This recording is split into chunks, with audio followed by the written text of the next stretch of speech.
আসসালামু আলাইকুম, কেমন আছেন? আশা করি সবাই ভালো আছেন। শহরের কর্মব্যস্ততা ছেড়ে আমি মন থেকে চেয়েছিলাম প্রকৃতির কাছে ফিরে নিজের পায়ে দাঁড়াতে। তাই তো শুরু করেছিলাম আমার এই কৃষি উদ্যোক্তা হওয়া বা যাত্রা। আর এই যাত্রাটা শুরু করার জন্য আমাকে অনেক পরিশ্রম করতে হবে, এটা আমি মেনে নিয়েই এই রাস্তায়। তবে অনেকেরই অনেক রকমের মন্তব্য আমাকে সহ্য করতে হয়, আর নিজের কাজ নিজে করতে গেলে তো আরো অনেক বেশি কথা শুনতে হয়। অল্প পরিসরে এবং অল্প পুঁজিতে শুরু করছি, তাই আমাকে নিজের কাজ নিজেকেই করতে হবে। আমার খামারটা আমি 2টা গরু থেকে স্টার্ট করতে চাচ্ছি। শুরুতে আমি অল্প গরু দিয়েই খামার করতে চাচ্ছি, কারণ এই বিষয়ে আমার তেমন কোনো অভিজ্ঞতা নেই বললেই চলে। আগে আমাকে অভিজ্ঞতা অর্জন করতে হবে প্রত্যেকটা গরুতে কেমন খাবার দিতে হয়, তাদের কেমন ধরনের রোগ বালাই হয়, এ সকল কিছু আমার আগে অভিজ্ঞতা প্রয়োজন।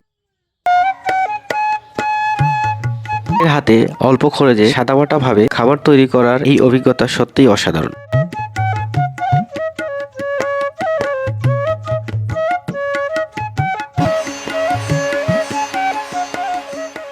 খাবার তৈরি হয়ে গিয়েছে, এখন আমাদের সংগ্রহ করতে হবে গরুর খোয়ার বা বিচালি। এটা গরুর খাবারের তালিকার মধ্যে প্রথম স্থান দখল করে রয়েছে, তাই তো আমরা আজকে এসেছি গরুর জন্য খোয়া সংগ্রহ করতে।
পরিবারের সবাই মিলে একসাথে কাজ করাটা আমার কাছে এক অন্য রকমের আনন্দ।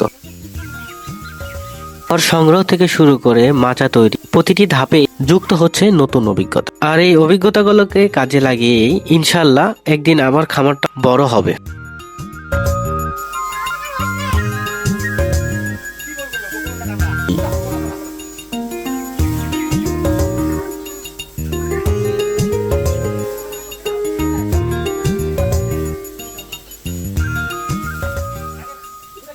গরু কেনার জন্য হাটে এসেছি, আপনাদেরকে দেখাবো আমার খামারের জন্য আমরা কি গরু কিনি।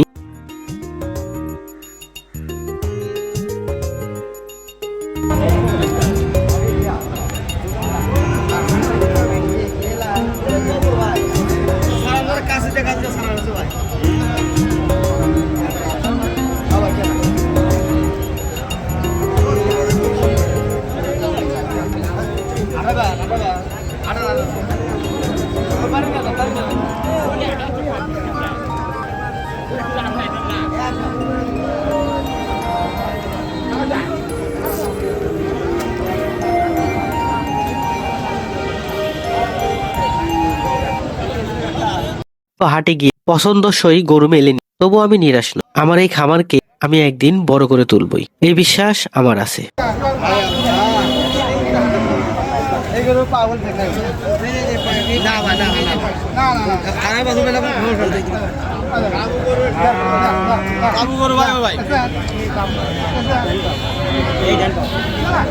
ওইরকম সমস্যা নেই। আচ্ছা, আলহামদুলিল্লাহ ভালো করে খুব দেখলেন ভাই। আপনি লেন্সি ছাড়েন,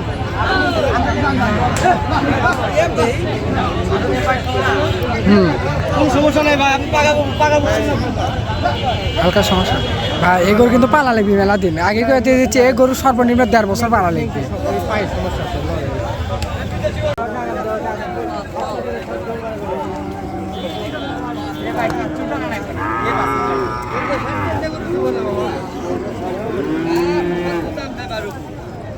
আপনারাও আমার এই যাত্রায় পাশে থাকুন। আমার এই স্বপ্নকে সফল করতে আপনাদের দোয়া ও ভালোবাসা অত্যন্ত জরুরি। আমার এই ভিডিওটি দেখে আপনাদের ভালো লাগে অবশ্যই লাইক, কমেন্টস এবং শেয়ার করবেন এবং পাশে থাকবেন। সবাইকে ধন্যবাদ জানিয়ে আজকের মতো এখানে বিদায় নিচ্ছি। আসসালামু আলাইকুম। সবাই ভালো থাকবেন।